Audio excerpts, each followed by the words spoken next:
What's up, everybody? DawgNation, welcome back. Hope Santa, what the man had in the bag was great for everybody. Hope you guys enjoyed food, family, fun, fellowship with all your loved ones. But now it is bowl season time as we approach the new year here on Before the Hedges, brought to you by Kroger. And guys, we've got a show where we're kind of going to do a little bit of this, a little bit of that. We're going to take a look, as the headline suggests, we're going to take a look at the Bulldogs that we are pretty sure, some of these things can change from time to time, pretty sure that the Dogs have 15 early enrollees that are practicing, that were on the yacht last night, that were enjoying all things Bulldog down in Miami or Fort Lauderdale area at the Orange Bowl. We're going to talk about, going to take a look at the top targets for 2025. We have shifted over from 2024 to 2025. I don't believe Georgia has any more 2024 high school recruits to concern itself about. Potentially, maybe, depends on what happens with the portal. There might be a reclassified 2025 to a 2024 to think about for a little bit.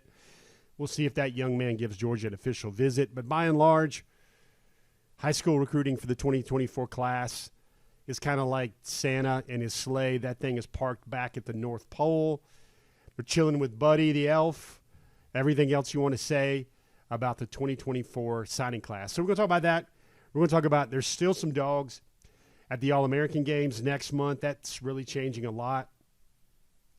We'll dive into that a little bit. And also, the type of hard-hitting journalism you guys want to know from Before the Hedges, brought to you by Kroger. We're going to try to debunk, demystify, and perhaps kill the Buford curse right here, right now on this program.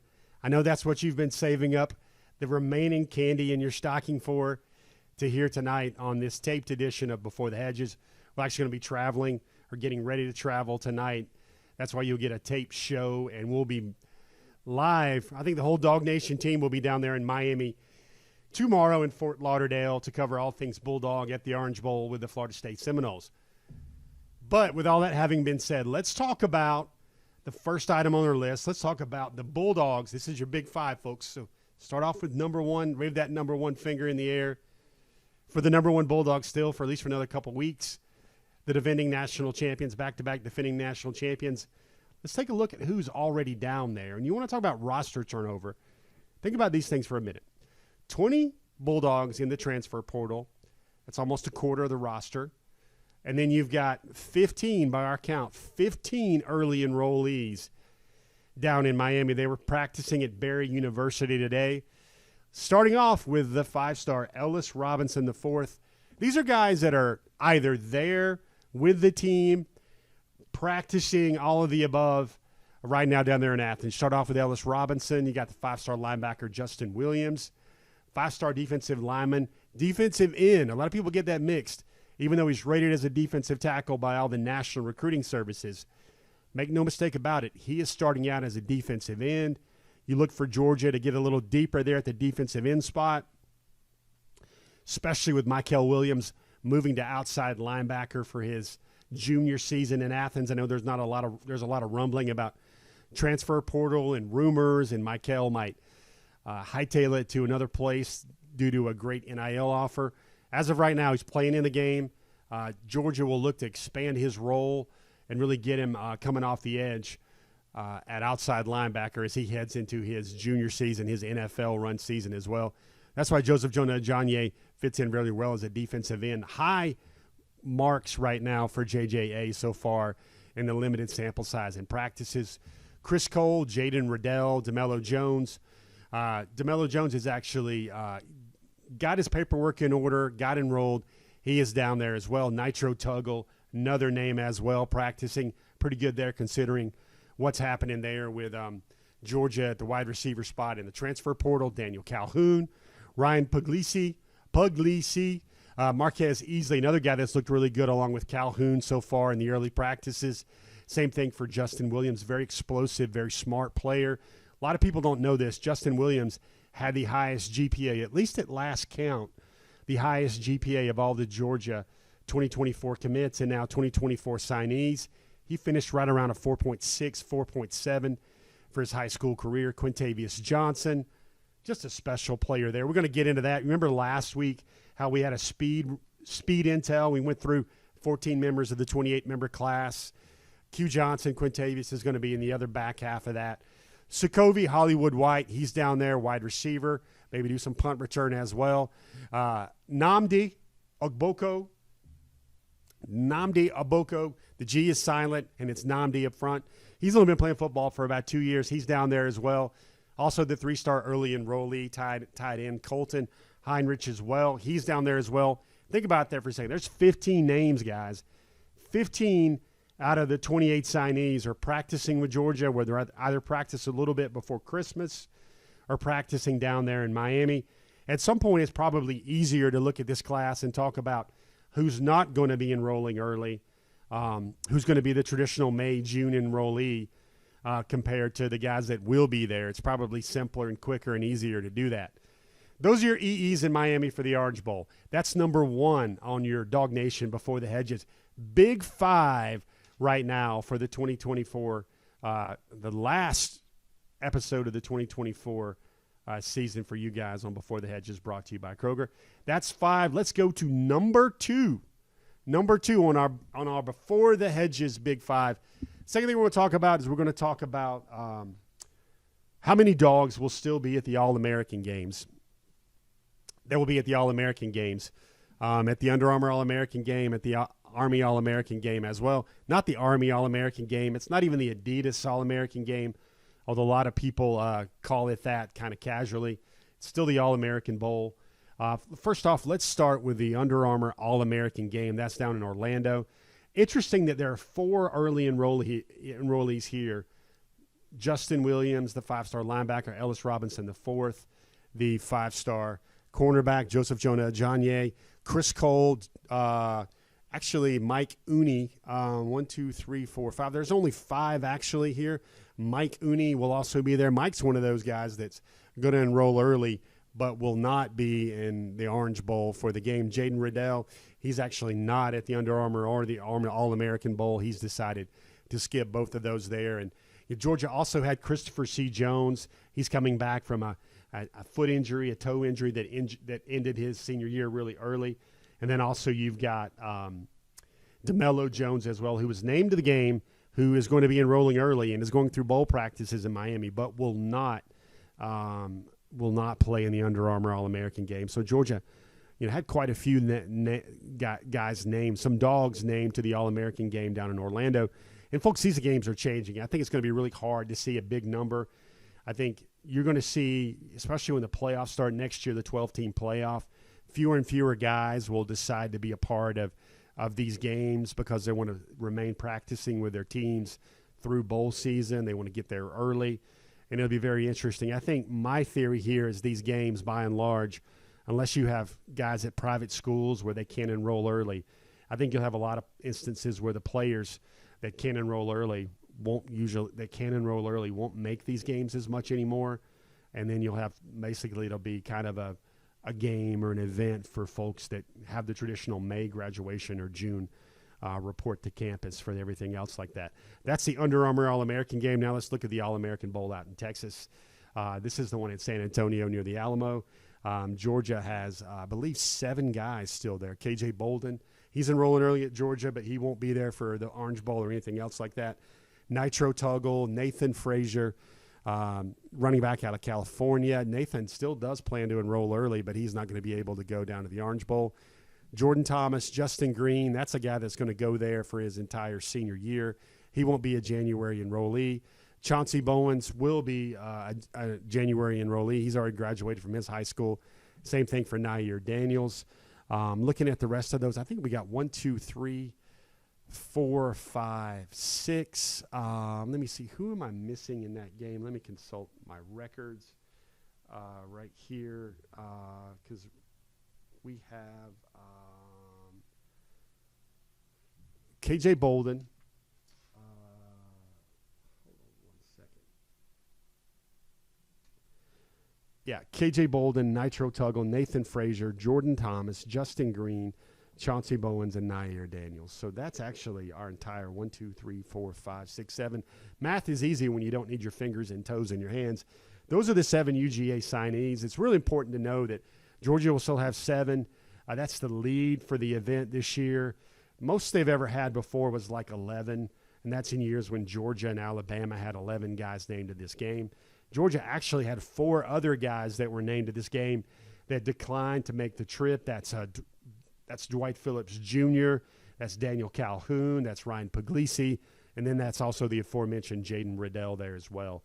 He was named to the All-American Bowl out in San Antonio, but will not be taking part in that event there. So you're going to see fewer and fewer. You'll see these heavy contingents of dogs at these All-American games. This might be the heaviest number in the nearest foreseeable future for games to come with the 12-team playoff. A lot of guys just want to stay with the team, continue practicing, especially when they enroll early.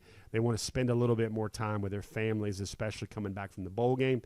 Georgia will be done with the bowl game, flying home the evening of the 30th, 31st, and then they won't really all report for the spring semester in January, till around January 4th, January 5th, so they're going to get some much-needed family time in a lot of those cases before they report to the bowl. Guys, that is the second item on your Before the Hedges Big Five. It's always fun to do. We always try to put this together on Before the Hedges, brought to you by Kroger. Taking another look here, we've got the third thing up on our list, and this is what we talked about earlier. We talked about kind of debunking the Buford curse. This will be a story on DawgNation.com if you haven't seen it already. But is it really a thing? Was it really a thing? Well, first of all, Georgia hadn't signed anybody out of Buford since 2013, and there have been guys like Jake Pope, Justice Haynes in years recently that were kind of recruited hard out of Buford. I know Montgomery Van Gorder, everybody calls him Gummy, went to high school at Buford, recruits that area, kind of as a liaison recruiter, kind of heavily for Buford. And everybody was wondering, is there such a thing as a Buford curse? Everybody especially felt that way after Dylan Raiola's decision to flip to Nebraska. But I think that was reversed a little bit with K.J. Bolden, in-state prospect, flipping from Florida State. That was the Kirby signing day special. That was also kind of reverse mojo on the Buford curse. And then next year, Jaden Perlotti still stands, although that recruitment is always very interesting to watch. Jaden Perlotti still stands as a commitment in the 2025 class.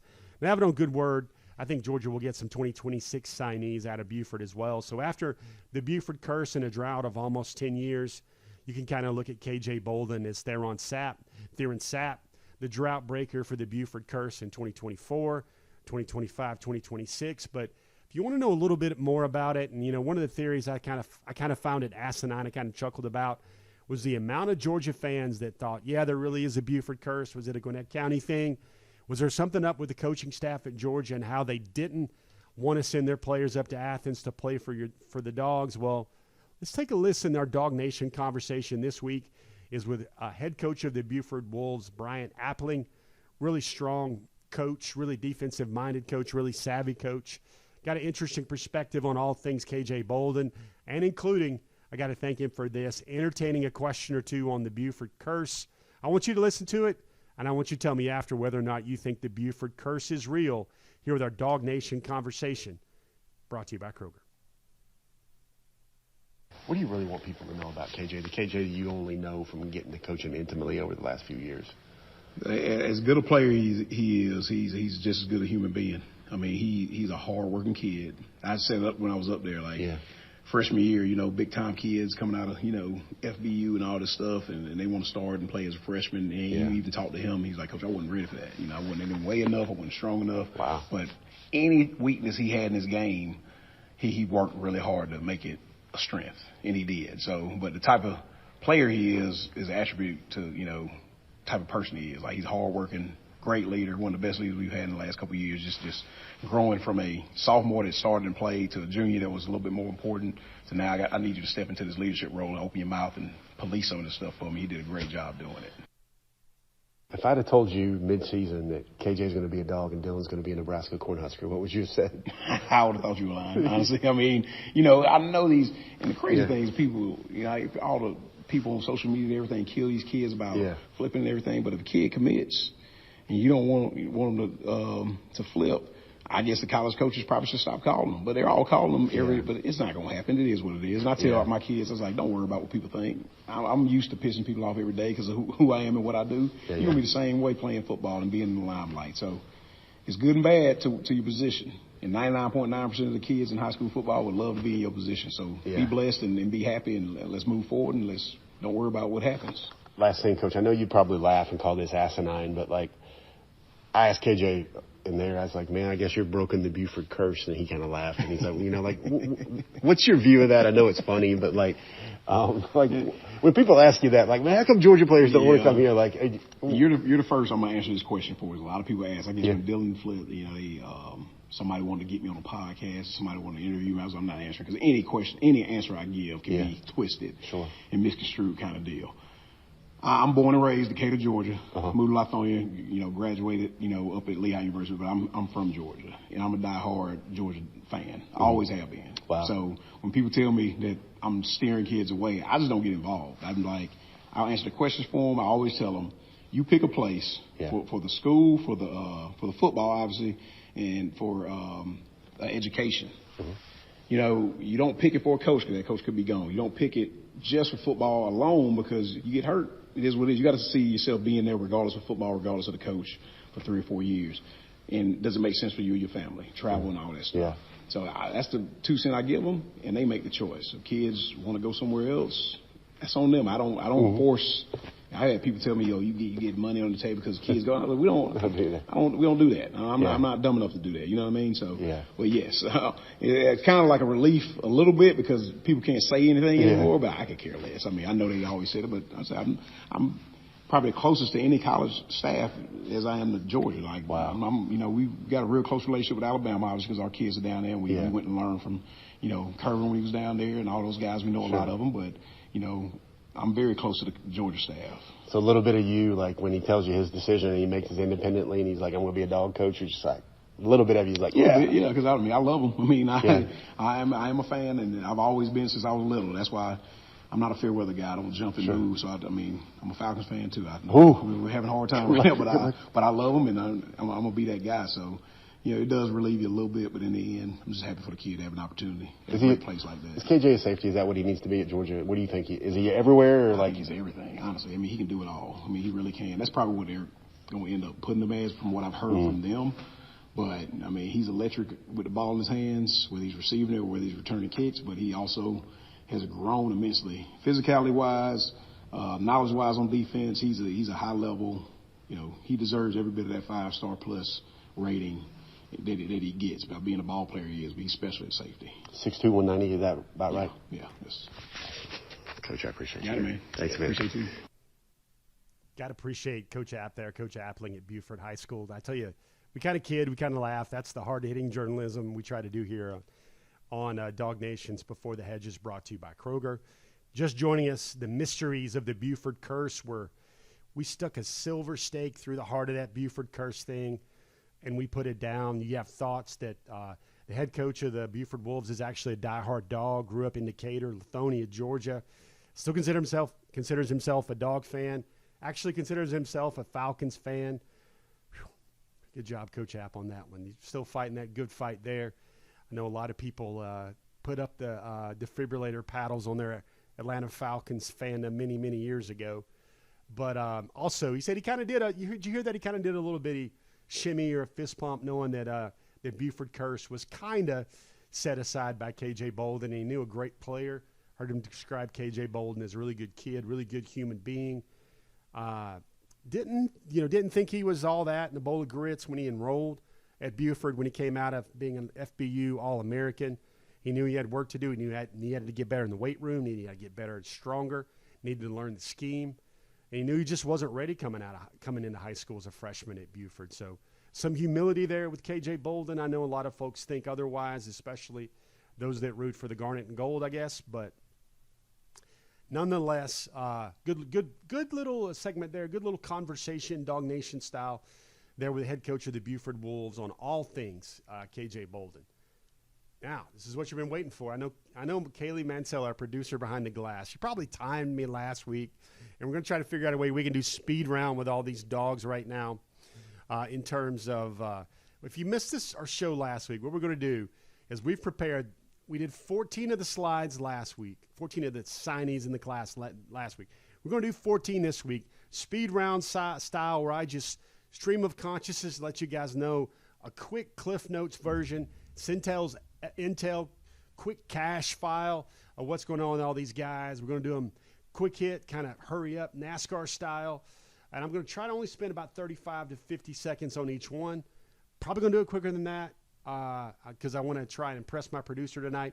But speed round, we've got 14 remaining dogs. We had the 14 highest rated signees in the class last week. Let's hit the gas pedal. Let's start going right now with our 14 other signees in the 2024 class. Nate Frazier, you're talking about a home run back. People talk about him the way you should talk about maybe DeAndre Swift, one cut and go. Funny story about Nate Frazier, who will be at the All-American Bowl out in Texas, and then we'll report and enroll early at Georgia in January. About 5'11", about 215, maybe 210. He told Dell McGee and the Georgia staff that when he visited back in, I guess, March, April, he said, you know what, I'm probably going to be committed in about a month. I love this place. Well, it took him a little bit longer. He waited until August, but a lot of people knew he was all things Bulldog. Good catching out of the backfield, comes from one of the best programs in the nation, perennially in modern day, out in Santa Ana, California. He's an All-American, really fast, really quick home run hitter for the Georgia offense. Much needed, and that will be a big factor for him in the years to come. Loves Georgia, loves their tradition of the running backs, loves coming in with 3 other backs as well in the class. That's Nate Frazier in a nutshell. Next up, Malachi Tolliver. Everybody, I want to see some birthday emojis right now. Malachi actually celebrating his birthday today. He did not go up for bowl practice. He's out of Cartersville High School, 3-star offensive lineman. He was the first of the 6 offensive linemen to commit to the Dogs. He will actually report on January 4th with the majority of the class and enroll for the spring semester. He's out of Cartersville. He's actually holds the distinction of being the littlest huge giant block of granite in the Georgia Great Wall. He's only about 6'5.5".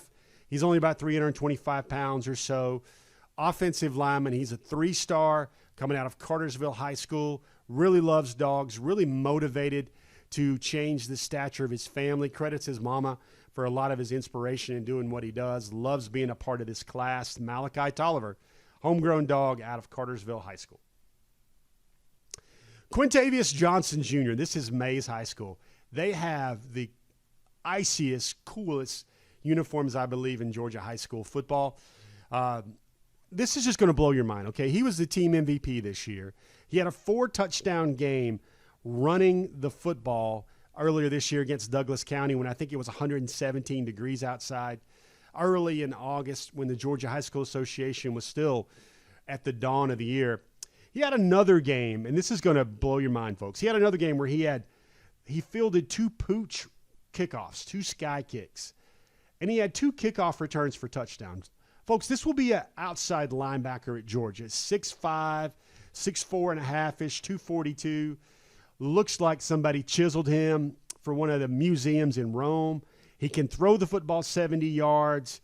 Mays High School, Quintavious Johnson Jr., he had a game where I believe he had 5 touchdowns in the first round of the playoffs against Loganville. Reminder, this guy played quarterback and outside linebacker, defensive end for Mays High School. He's already enrolled early. He's down there in Miami for bowl practices as well, and he will be at Georgia in January. That is Quintavious Johnson. Dwight Phillips Jr. will not be in an All-American game. He will not be enrolling early. He's about 5'11", about 170. He needs to put on some weight, but if you want to think about how Georgia can get maybe a James Cook upgrade in the offenses to come, well, this is your guy. He's not going to be enrolling early because he's going to try to set new Georgia high school track records. He's the son of an Olympic gold medalist in the long jump. He's the son of an Olympic world champion in the long jump.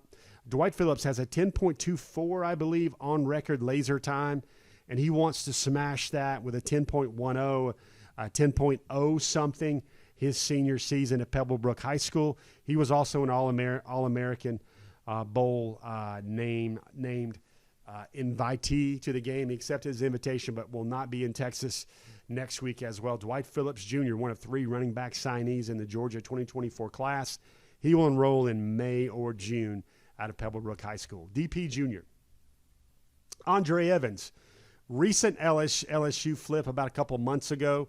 Andre Evans, now he's a top 100 prospect. He ran a 10.77, I believe, 10.6 in the 100 meters during the junior track season. He's a former high school teammate of London Humphreys, the new wide receiver that's down there practicing right now with Georgia in Miami. They always used to race, and Andre always used to win. Andre was a recent flip, like I said, from LSU. He was also named he's also down there for bowl practices. He got to Georgia on December the 20th, I believe, for bowl practices. He's down there in Miami for the Orange Bowl as well. You've got Andre Evans out of Nashville. Basically, Fran Brown deserves a lot of the credit and a lot of the flowers for the commitment and falling in love with Georgia. But after that, he just wanted to stick with Georgia because of the defensive reputation. Kirby Smart, Will Muschamp. He knew that Georgia is a place where they send dogs to the NFL at corner. Andre Evans, very physical defender, top 100 overall signee, another early enrollee in Athens. Colton Heinrich, son of two college basketball coaches, assistant coaches, head coaches. He is already down there, basically in his hometown. He's in that area, Fort Lauderdale. But he's down there right now for Orange Bowl practices. He will be an early enrollee. One of those early Todd Hartley finds and signs.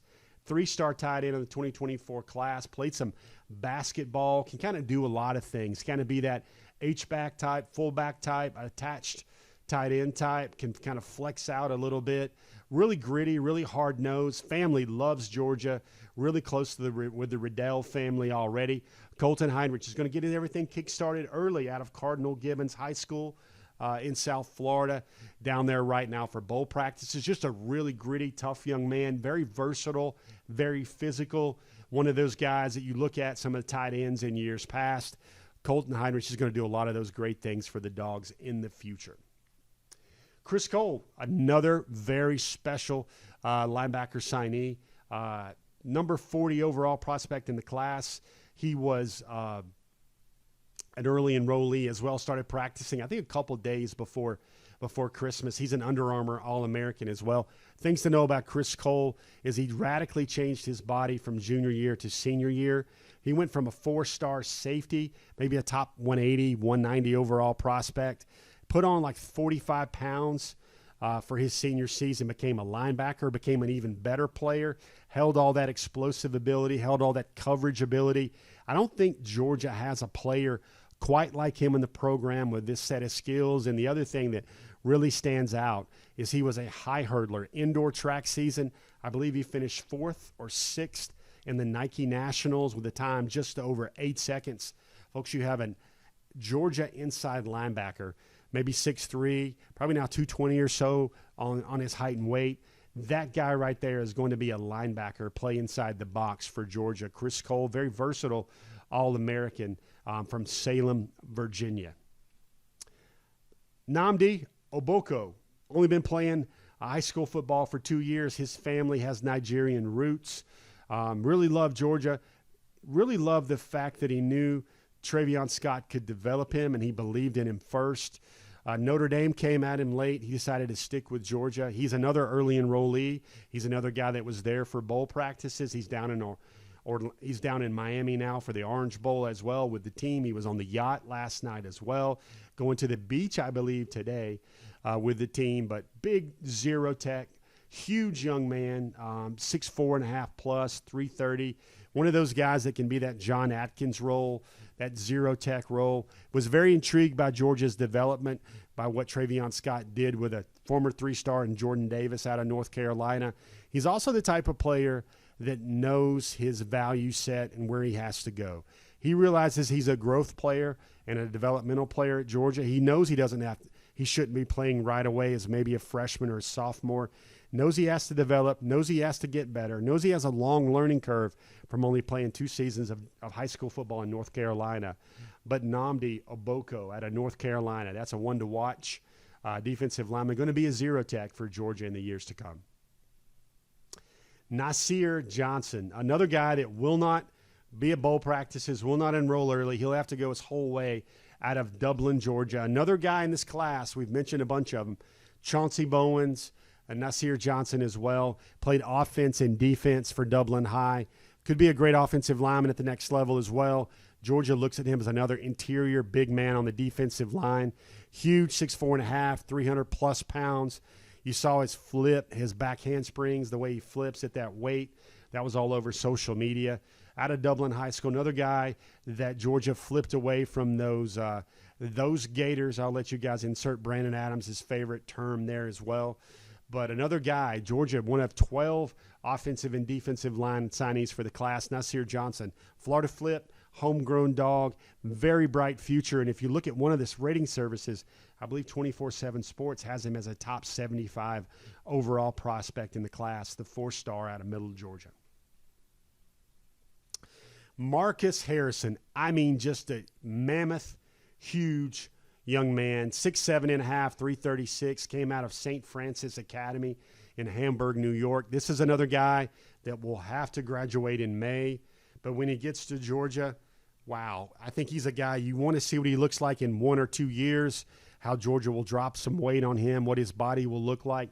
Moves pretty well, had a very ferocious senior year. The one thing you worry about is the level of play, level of competition. What's Marcus going to translate to at the SEC? I think it will be a learning curve. I think you'll look at a redshirt season for Marcus Harrison.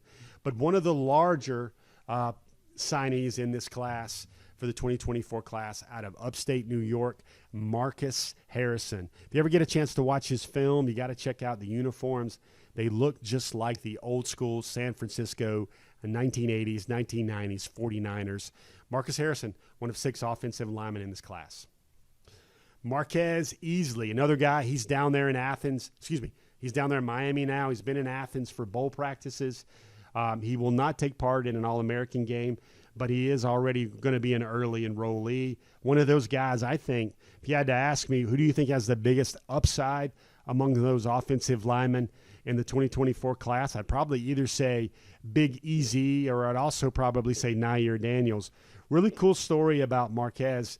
He made it known on his social media that before he embarks on the biggest journey of his life, college, football career, college path, professional path, he made a different type of commitment. He basically was baptized. He basically embraced his Christian faith, accepted Jesus Christ as his Savior. Marquez, Big Easy, Easley. I think he's a guy, moves very well, very ferocious on his tape. Already down there in Miami going through bowl practices. One of those guys that's already turning heads early out of the state of Illinois, Kankakee High School, Kankakee, Illinois. Another guy, infamous. I'll always remember his recruiting story. He had a top 3. He didn't include Georgia in his top 3, but still chose Georgia as his number 1 school. Marquez Easley, another 2024 offensive line signee. Nair Daniels, just mentioned him. Like how we put these guys together back to back. Nair was your he's going to be a guy that's another early enrollee. He's a guy that's going to be out of the All-American Bowl in Texas, but he didn't get involved in any bowl practices. Just a mountain of a man. I think he's 6'8", 360 plus. When Kirby Smart talked about guys that got to lose weight, I think Nair Daniels was probably the prototype example of that. He's got to get down to like 330, 340 for his optimum playing weight. And the way he moves right now, very graceful, very great feet when he's playing at 360, 370. I can't imagine what sort of road grader he's going to look like or a demolition man he's going to look like when he gets to like 6'8 plus, 350 or so, 345 or so. It's going to be impressive, all the throwing lanes and all the pockets that open up for future Georgia quarterbacks to come when Daniel Calhoun and Nair Daniels and Marquez Easley are all third-year sophomores in the program, the Georgia's offensive line. Maybe it had a little push in short yardage against Alabama, but credit Stacy Searles and Kirby Smart for working to correct that with the 2024 signing class. Nair Daniels. Georgia actually swept the number 1 and number 2 players out of the state of New Jersey in this class. Christopher C. Jones, another guy here. So many good players in this class. He's a guy that was an Under Armour All-American. He will enroll early, but he wasn't able to take place in bowl practices because of that setback with his big toe. He had surgery. He actually played with that injury for 3 or 4 games, I believe, at least 2 or 3 games, I believe, in his senior year before his surgery could get scheduled. He's a guy with true pass rush ability. You see his tape. You see he's shown the ability to do that.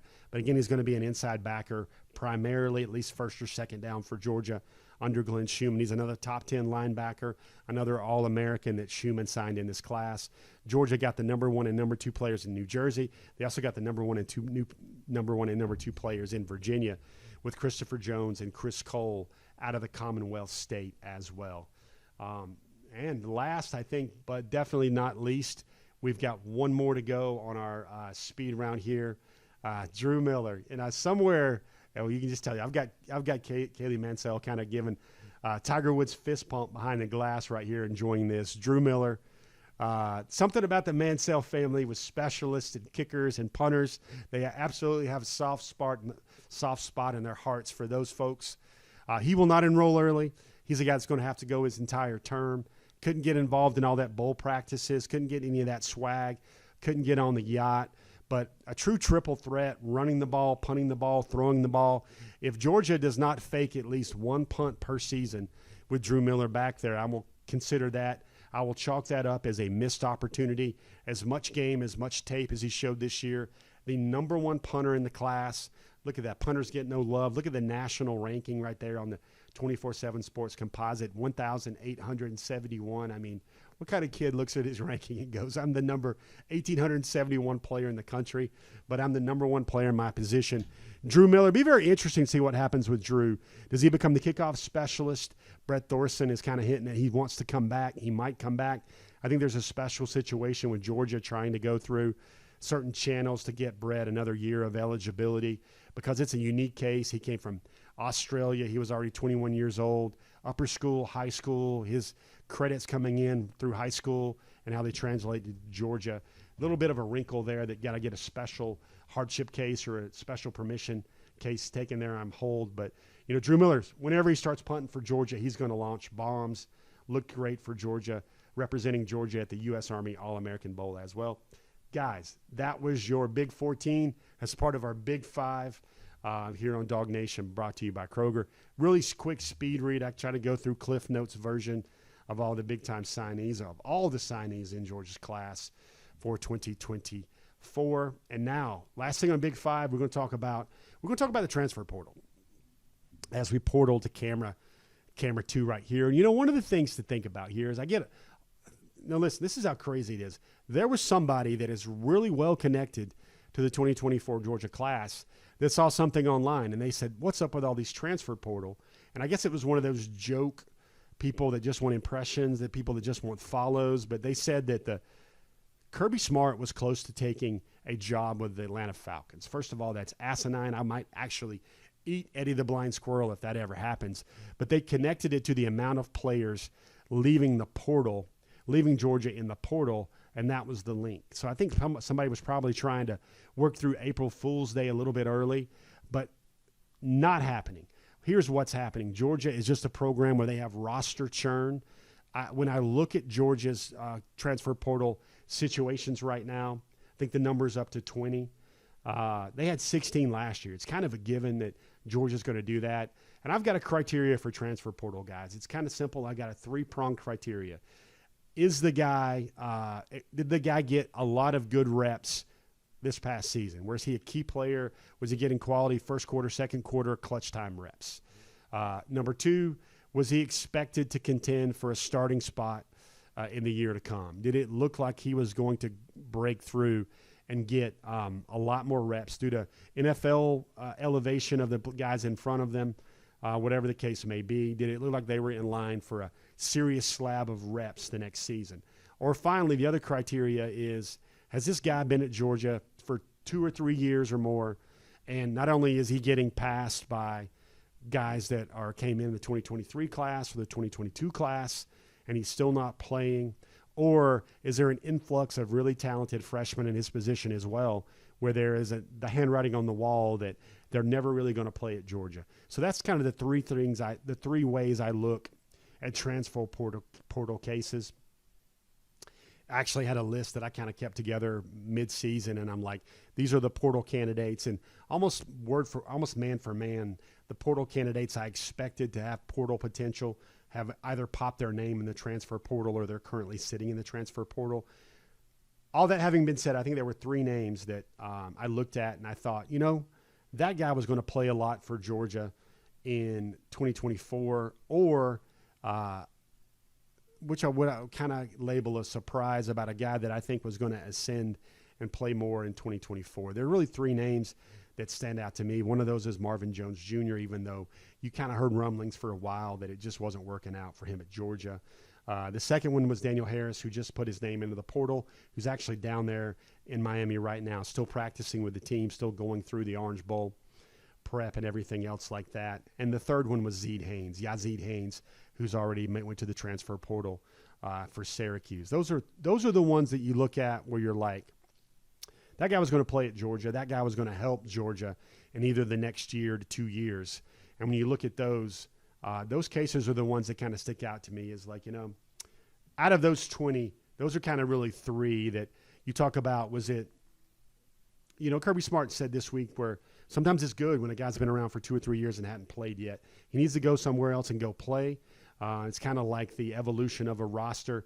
Kirby Smart even mentioned that it's coming to the point in college football, especially at a big boy program like Georgia, where 60% of your roster is either going to be in their first or second year on campus.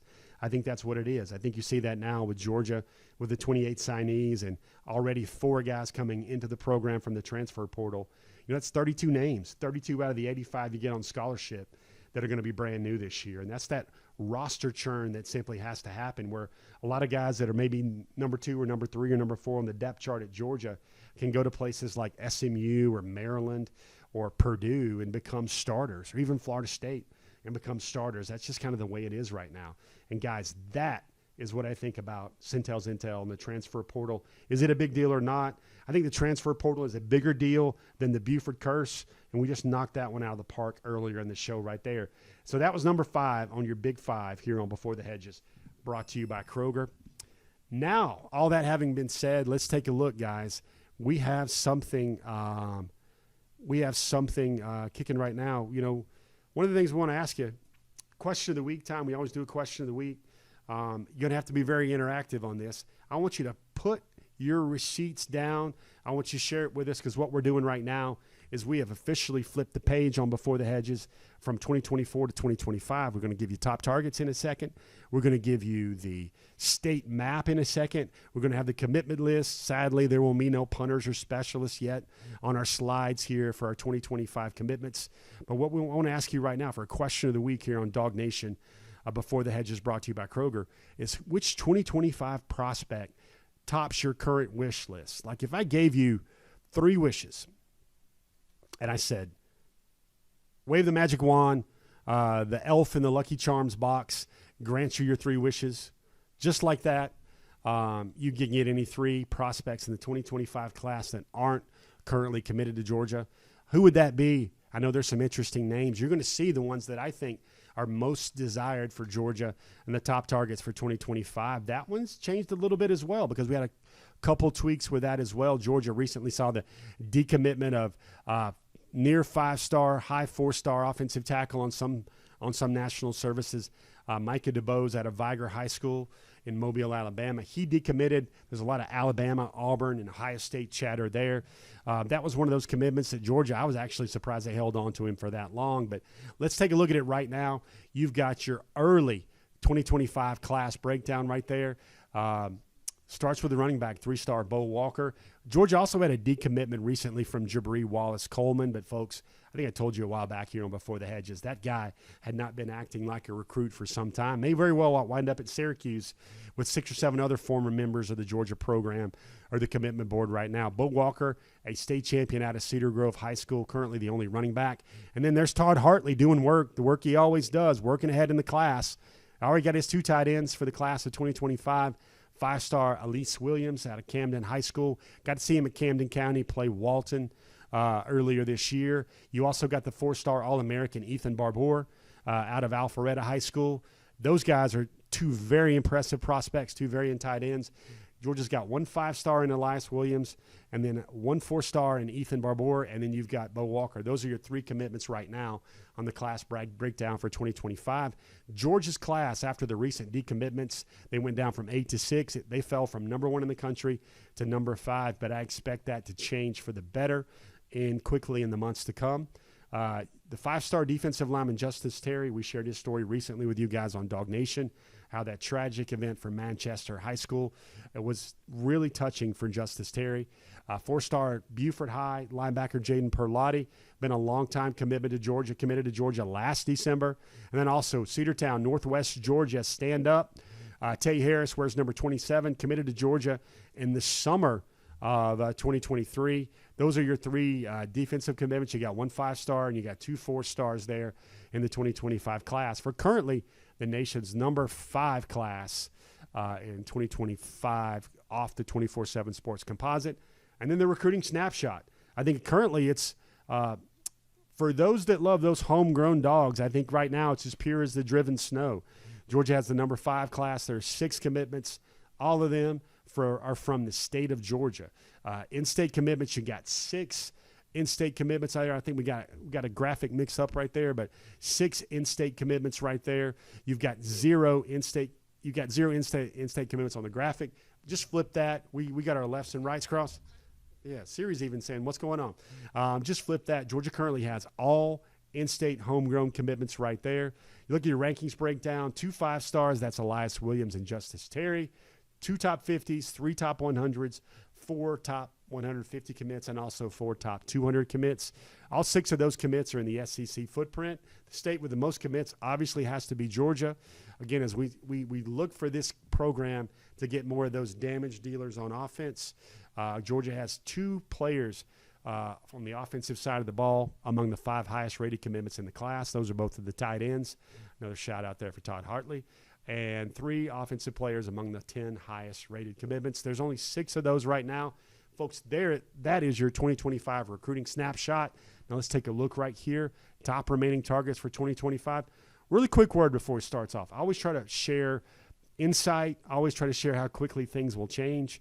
Last year at this time, guys like Mike Matthews, KJ Bolden, Dylan Raiola, Sammy Brown would be on this list, Zion Ragens. You know, when Georgia was trying to, Nye Carr was already committed. Landon Thomas was already committed as well. This list is going to change right now. It's going to change because Georgia wants it to change with junior year evaluation, spring practice visits, summer camps, and everything else right now. But right now, this kind of feels to me like 10 that could win for the 2025 class. We're going to start at number 10, Ryan Montgomery, a quarterback. I think Georgia is probably in his top 2, top 3. I think he might be in Georgia's top 2, top 3 as well. Ryan is planning to visit in January. He's planning to make his commitment in February, so that one could happen quickly right there. Georgia's got to play catch-up with this 2025 quarterback after not foreseeing the need to take one in 2025 until Dylan Raiola flipped out of the class. Josh Petty, Roswell, Georgia, 5-star offensive lineman, 4-star interior lineman, Parkview, Georgia. A lot of names here from the state of Georgia. Expect that will change. Cortez Smith is about, if you're looking for another Cedric Von Pron Granger type person, type worker, type leader, type player, Cortez Smith can kind of check a lot of those boxes for you right there as well. Jalen Wiggins, really like his game, really like his approach. He has presented himself to me so far to be a Georgia guy. Juan Gaston Jr., the recent decommitment of Micah DeBose, makes tackle even more important there for Juan Gaston Jr. His dad played basketball at Georgia Tech. 6'7", great feet. Huge opportunity there in state for a pair of Westlake teammates. Travis Smith Jr. going to drop a top 8 probably this week. He's a number 1 rated prospect in Georgia for the wide receiver position. Number 8 in the country for On3.com. I think Travis is a must-sign for Georgia. They need his size. They need his playmaking ability. Georgia was the first to offer him, and they've made him feel like a priority. You got the number 1 cornerback in the country here, Naeem Offord, out of Parker High School in Birmingham, Alabama. Very contested recruitment there. Georgia, Ohio State, Alabama, Auburn, LSU. Zayden Walker out of Sly County in Ellaville. 5-star, nation's number 1 linebacker. Georgia continues to recruit him very heavily. Miami, Auburn, or other schools to look at there. Elijah Griffin, we saw him in the state championship game for Savannah Christian. 5-star defensive lineman. He's a number 1 player in the country for a lot of services right now. One of those difference maker types at defensive tackle. If I would have a word of reality or a word of caution here, I think it's a lighter defensive line class. I hear some folks, some amateur analysts or some folks on Instagram posting this, posting that on social media. Elijah Griffin very well may be the very best defensive line prospect in this class for 2025. He's certainly very good, certainly very tremendous, but I think he's a click away from that Jalen Carter type territory in terms of impact player, guy going to be ready to play right away wherever he goes. Like folks, Jalen Carter is going to be a one of one, going to be one of those rare specimen Haley's Comet type defensive linemen. I know Georgia tries to find the best of the best. Elijah Griffin is a 5-star prospect, currently rated by everybody among the top 5 players in the country. But still currently, he's not as of yet to me in that boat, in that zip code with a great player like Jalen Carter, which if I say somebody is in the Jalen Carter threshold sometime in the next 6 or 7 years, you might want to be able to check what was in my red Solo Cup. I know we needed a red Solo Cup on last week's show that a lot of you guys got a kick out of, got a tickle out of. But Elijah Griffin, fantastic player. Please do not take that as anything negative at all. Number 2 on this list for a reason, an extreme alpha priority for Georgia in the class. And then the number 1 guy, again, I have David Sanders Jr. for a lot of things. The way he played this year with requiring shoulder surgery. He's a three-time state champion.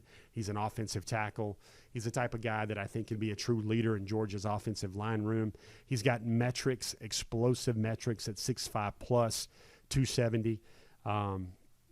Big broad jump, big power clean, big vertical jump, all that stuff right there. I think, and I will always say this, and when I try to think about the best, quickest things to say about David Sanders Jr., if he wanted to be a tight end, he could be a 5-star tight end in this class. If he wanted to be a defensive end, outside linebacker, he'd be a 5-star in this class as well. He wants to be an offensive tackle. Georgia has recruited him very hard. He considers Georgia to be a true priority. And right now, at least for the time being, I expect David Sanders Jr. to be the top remaining target, the top target in the 2025 class at this time. Folks, those are your top targets. We've all got to get to Miami. Hope you guys have enjoyed the show. Hope you guys have enjoyed the program. Hope you enjoyed what we had to say about the Buford curse. Guys, thank you for watching each and every week. Hope you guys had a very Merry Christmas. Hope you have a wonderful New Year. Hope 2024 is your best year yet. Guys, I'm Jeff Sentell. That has been your intel. We'll see you guys again later on the pages of DawgNation.com. Take it easy, everybody.